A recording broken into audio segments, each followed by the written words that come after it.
Welcome to my YouTube channel world literature. आज topic discuss करने वाले हैं वो है the life of Galileo by Bertolt Brecht. Already जो है वो हम इसका हिस्टोरिकल कॉन्टेक्स्ट एंड इंट्रोडक्शन जो है वो डिस्कस कर चुके हैं। उसका लिंक जो है वो आपको डिस्क्रिप्शन में मिल जाएगा। हमने जो है वो अपने लास्ट वीडियो में हिस्टोरिकल कॉन्टेक्स्ट को डिस्कस किया था, जिसमें हमने 16th सेंचुरी को डिस्कस किया था एंड 1930s के टाइम पीरियड को डिस्कस किया था। 16th सेंचुरी में क्या हो रहा था कि रिलीजियस जो वैल्यूज़ हैं वो कोलैप्स हो रही थी। मींस के साइंस एंड रिलीजन दोनों ही आपस में उस टाइम पे कोलैप्स कर रहे थे। अगर उस टाइम पे चर्च का कंट्रोल था, चर्च की पावर थी, जो चर्च चाहता था या फिर उस टाइम के जो पॉप्स थे या फिर चर्च मैन थे, वो चाहते थे कि बाइबल को जो है वो फॉलो किया जाए और जो न्यू साइंटिफिक रेवोल्यूशंस आ रही हैं उनको जो है वो इग्नोर किया जाए या फिर उनको जो है वो सोसाइटी में डेवलप ना होने दिया जाए। जो चर्च कहता है, जो बाइबल कहती है, उसी को जस्ट फॉलो किया जाए। उस टाइम पे ये सीन था 1600 में। एंड 1930s की बात करें, जो बर्टोल्ड ब्रैकेट का टाइम पीरियड आता है, तो उस टाइम पे पॉलिटिकल चेंजेस हो रहे थे। मीन्स के वर्ल्ड वॉर 2 होती है, हिटलर आता है, जर्मनी एंड जापान इन दोनों की जो पॉलिटिक्स है वो कोलैप्स करती है। तो डिफरेंट जो इन दोनों में थिंग्स हो रही थी, ये दोनों डिफरेंट थिंग्स कहीं ना कहीं आपस में सिमिलरिटीज रखती हैं, क्योंकि वहाँ पे साइंस एंड रिलीजन था, यहाँ पे पॉलिटिक्स एंड सोसाइटी थी। इस वजह से जो है वो इस प्ले में हमें जो है वो डिफरेंट चीज़ों का कॉम्बिनेशन मिलता है। हम जो है वो साइंस को भी डिस्कस करते हैं, रिलीजन को भी डिस्कस करते हैं एंड पॉलिटिक्स को भी जो है वो डिस्कस करते हैं। इसको जो है वो एक फिलोसफिकल प्ले भी कहा जाता है एंड या फिर एक पॉलिटिकल प्रोपागेंडा भी इसको कहा जाता है। आज की वीडियो में हम इसकी डिटेल समरी डिस्कस करने वाले हैं। फर्स्ट ऑफ ऑल जो हमारा प्रोटैगनिस्ट है उसको हम लोग डिस्कस कर लेते हैं। उसका जो है वो ओवरव्यू लेते हैं कि वो एक्चुअली में उसकी पर्सनालिटी कैसी है, उसका बैकग्राउंड क्या है, वो एक्चुअली में है क्या, उसका एजुकेशन क्या है, उसका क्या रोल है इसमें, क्यों वो हमारा मेन करेक्टर है।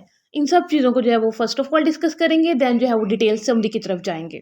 का जो मेन करेक्टर है, जो प्रोटैगनिस्ट है, उसका नेम गैलीलियो है, जो कि एक लेक्चर है पादुआ यूनिवर्सिटी में और मैथमेटिक्स में स्पेशलाइजेशन की है और मैथमेटिक्स मॉडल्स को यूज़ करते हैं ये अपनी जो इनके एस्ट्रोनॉमिकल जो भी मॉडल्स हैं, एस्ट्रोनॉमिकल जितनी भी रिसर्चेज हैं, साइंटिफिक रिसर्चेज हैं, अर्थ से रिलेटेड, सन से रिलेटेड, मून से, स्टार्स, प्लैनेट, ईटीसी जितनी भी इनकी रिसर्चेज होती हैं वो अपने मैथमेटिकल मॉडल्स को यूज़ करते हैं और खुद की जो रिसर्च है उसको प्रूव करवाना चाहते हैं।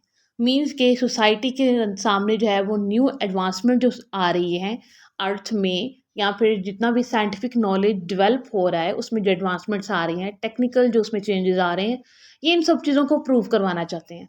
बट इनके टाइम का जो चर्च है वो ये सब कुछ नहीं चाहता है।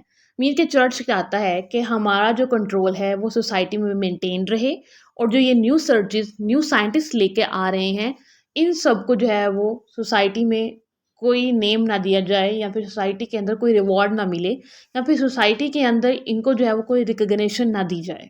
समरी को स्टार्ट करते हैं। स्टोरी इस तरह से स्टार्ट होती है कि गैलीलियो जो है वो अपने हाउस कीपर के सन एंड्रे सार्टी के साथ जो है वो डिस्कशन कर रहा है। मीन्स के इनके आपस में डिबेट हो रही है। गैलीलियो के जो है ना, एंड्रे सार्टी वो फ्यूचर स्टूडेंट भी है या हम प्यूपल कह सकते हैं, वो भी है। अब वो गैलीलियो की जितनी भी इंटरोगेशंस हैं वो उनको सुनता है एंड टोलमिक जो अजम्पशंस हैं, साइंटिफिक जो अजम्पशंस हैं और जो अर्थ और इस यूनिवर्स का जो सेंटर है, इन सभी अजम्पशंस को ये सुनता है। एंड्रे सार्टी गैलीलियो से जो है वो नॉलेज लेता। गैलीलियो जो है ना वो इन साइंटिफिक रिसर्च की डिस्कशन में एंड्रे सार्टी को बताता है कि जो हमारी रिसेंट रिसर्चेस थी या फिर जो ओल्ड साइंटिफिक रिसर्चेस हैं, अब उनको जो है वो ख़त्म हो जाना चाहिए। अब जो न्यू चेंजेस आ रहे हैं, जो टॉलमिक फिजिक्स है उसमें जो न्यू चैलेंजेस हो रहे हैं, अब उनको जो है वो आना चाहिए। और ये जो एक नोशन है, जो एक ये रॉन्ग नोशन बनी हुई है कि अर्थ जो है वो एक फिक्स्ड ऑब्जेक्ट है और मूवेबल वन से जो है वो साउंडेड है। मीन्स के इन ओल्ड टर्म्स जो है ये माना जाता था कि जो सन है, जो मून है, जो स्टार्स हैं, वो सब जो है वो रिवॉल्व करते हैं अर्थ के अराउंड। बट गैलीलियो की जो खुद की रिसर्च है वो थोड़ी डिफरेंट है। गैलीलियो की जो रिसर्च है वो हम नेक्स्ट डिस्कस करने वाले हैं। जो तो एंड्रे जब ये साइंटिफिक रिसर्च गैलीलियो की सुनता है तो वो अनकन्विंस्ड होता है। लेकिन जैसे गैलीलियो जो है वो इसको फर्दर बताता है, तो ये कन्विंस हो भी जाता है। देन जो है वो इसकी एंड्रयू सार्टी इसकी थ्योरीज को स्कूल में डिस्कस करता है। इसकी मदर, एंड्रयू सार्टी की जो मदर है मिसेस सार्टी, वो काफ़ी वरिड हो जाती हैं ये सब देखकर कि गैलीलियो की जो अजम्पशंस हैं, उसके जो बिलीफ हैं, वो एंड्रयू सार्टी की जो कॉन्सेप्ट है रियलिटी के, वो कहीं उनको डिस्टॉर्ट ना कर दे, या फिर वो जो है वो किसी न्यू रियलिटी पे जो है वो बिलीव ना करना स्टार्ट कर दें। तो वो बहुत ज़्यादा वरीड होती हैं अपने सन को लेकर। एग्नेस गैलीलियो की लाइफ कुछ ऐसी है कि उनको अपनी नेक्स्ट जो अर्निंग है उसका पता नहीं होता है, मीन्स के फाइनेंशियल क्राइसिस चल रहे हैं। अब इसीलिए उनको एक ट्यूटर की जॉब ऑफर होती है। लुडोविको जो है वो इनको एज अ ट्यूटर यहाँ पे रखना चाहता है ताकि जो है ये एजुकेशन देंगे। अब गैलीलियो को जो है ना वो चीज़ें रिवील की जाती हैं कि इन ट्यूटरशिप से जो है वो इतनी फाइनेंस नहीं इकट्ठा कर सकता है कि जितनी इसको अपने साइंटिफिक रिसर्च के लिए चाहिए होता है। इसलिए इसे चाहिए कि वो न्यू इन्वेंशन लेकर आए। लुडोविको जो है वो इसको फर्दर टेलीस्कोप के बारे में बताता है कि डच ने एक न्यू इन्वेंशन की है जो कि एक टेलीस्कोप है। गैलीलियो जो है वो उसका स्ट्रक्चर समझ लेता है और देन जो है वो एक टेलीस्कोप को जो है वो इंट्रोड्यूस करवाता है। वो जो टेलीस्कोप जो है वो पब्लिक में जाती है, उसको काफ़ी ज़्यादा नॉवल कंसीडर किया जाता है। कम्युनिटी में जो है वो उसको बहुत ज़्यादा अप्रिशिएट भी किया जाता है। लेकिन इससे जो है वो सोसाइटी में चेंज भी आ सकता था। जो सोसाइटी के लोग हैं उनको एजुकेशन मिल सकती थी। मीन्स के टेलीस्कोप को डिफरेंट पर्पसेस के लिए जो है वो यूज़ भी किया जा सकता था। लेकिन इसको जो है वो ज़्यादा देर तक जो है वो नहीं रखा गया। इनके कॉन्सेप्ट को जो है वो जल्द ही रिजेक्ट कर। तो जो प्लॉट है वो शिफ्ट होता है जनवरी 10, 1610 में, जहाँ पे गैलीलियो के कुलीग सैग्रीडो उनको ज्वाइन करते हैं एंड उस नाइट ये टेलीस्कोप से ऑब्जर्व करते हैं मून को। और गैलीलियो जो है ना वो यहाँ पे ऑब्जर्व करते हैं कि मून जो है वो खुद की कोई भी लाइट जो है वो क्रिएट नहीं करता है। वो जस्ट जो दूर एक सूरज है डिस्टेंट प्लेस पे मून से, उससे जो लाइट रहता है उसको ये रिफ्लेक्ट कर रहा होता है। ये एक न्यू अजम्पशन होती है या फिर एक ये न्यू डिस्कवरी होती है। जब गैलीलियो जो है इस चीज़ को डिस्कवर करते हैं तो उनकी विश होती है कि वो जल्दी से इसको जो है वो पब्लिश करवा दें। मीन्स कि उन्होंने जो है वो नई एक रिसर्च की थी जिसका मेन पॉइंट ये था, earth is not the centre of the universe, जो कि ऑलरेडी बिलीव किया जाता था कि अर्थ जो है वो यूनिवर्स का सेंटर है। बट गैलीलियो की जो न्यू रिसर्च थी उसके अकॉर्डिंग जो है वो अर्थ जो है वो यूनिवर्स का सेंटर नहीं रहता है। अब वो जो है वो इसको पब्लिश करवाना चाहते हैं क्योंकि इनको लगता है कि इन्होंने जो है वो बहुत ही एक बिग अचीवमेंट की है या फिर एक बिग साइंटिफिक कोई मार्क जो है वो उसको गेन कर लिया है। बट सैग्रीडो कहते हैं कि तुम्हें जो है वो इंसेन कंसीडर किया जाएगा क्योंकि तुम्हारी इस अजम्पशन पर, तुम्हारी इस रिसर्च पर, तुम्हारी इस फिलोसफी पर, थ्योरी पर जो है वो कोई भी बिलीव नहीं करने वाला है। गैलीलियो जो है वो लेटर लिखते हैं कॉस्मियो डे मेडिको को, जो कि ग्रैंड ड्यूक हैं फ्लोरेंस में, जो कि एक वेल्थीस्ट मैन है यूरोप में। उनको बताते हैं कि इन्होंने जुपिटर को रिसेंटली एक नेम दिया है एक मेडिकी फैमिली के बाद। इनको जो है वो इस पे इनवाइट किया जाता है।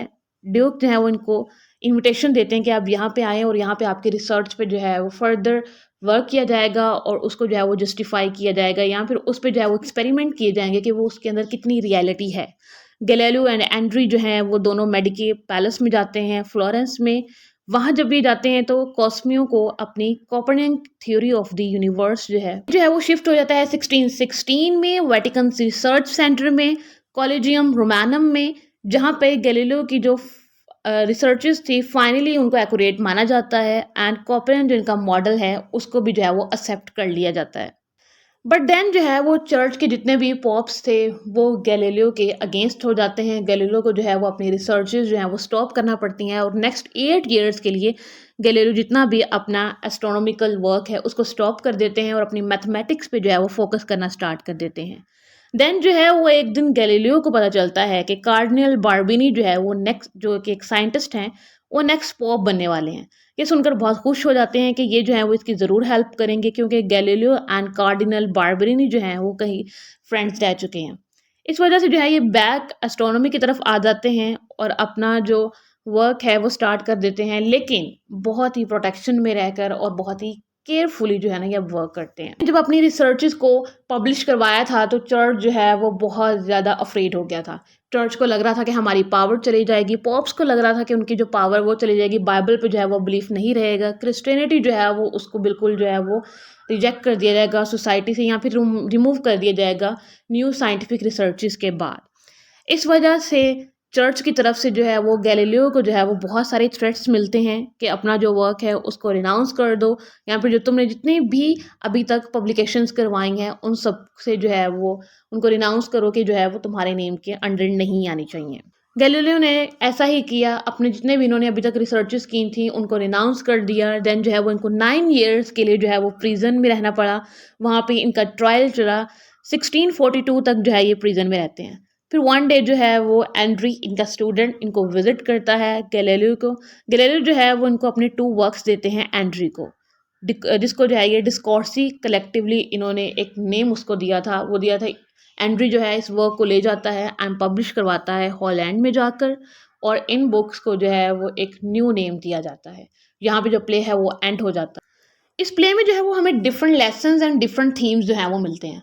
फर्स्ट ऑफ ऑल चर्च जो है वो किस तरह से अपनी पावर को मेंटेन रखना चाहता है एंड बाइबल को कितना फॉलो किया जाता है, और जितनी भी न्यू साइंटिफिक रिसर्चेज होती हैं उनको किस तरह से रिजेक्ट किया जाता है कि जस्ट कहीं हमारी जो ओल्ड बिलीव्स हैं उनको जो है वो डिस्ट्रॉय ना कर दिया जाए, या फिर ओल्ड जो बिलीव्स हैं वो ख़त्म ना हो जाएं अपनी पावर को मेंटेन करने के लिए। एंड किस तरह से हमारे जो पॉलिटिकल सिस्टम है वो हमारे नैरेटिव्स को चेंज कर देते हैं एंड पॉलिटिक्स एंड चर्च एक दूसरे से कितने इंटरकनेक्टेड होते हैं। आई होप कि यहाँ तक ये जो लेक्चर है वो आपको समझ आया होगा। अगर आप ये दोनों लेक्चर्स देखेंगे, जो प्रीवियस लेक्चर है उसका लिंक जो है वो आपको डिस्क्रिप्शन मिल जाएगा, जिसमें हिस्टोरिकल कॉन्टेक्स्ट जो है वो बहुत डिटेल से डिस्कस किया गया है। देन जो है वो आप इस लेक्चर को देखेंगे तो आपको बहुत अच्छे से ये स्टोरी जो है वो समझ आ जाएगी। वीडियो को लाइक और शेयर और चैनल को ज़रूर सब्सक्राइब कीजिएगा। Thanks for watching my channel.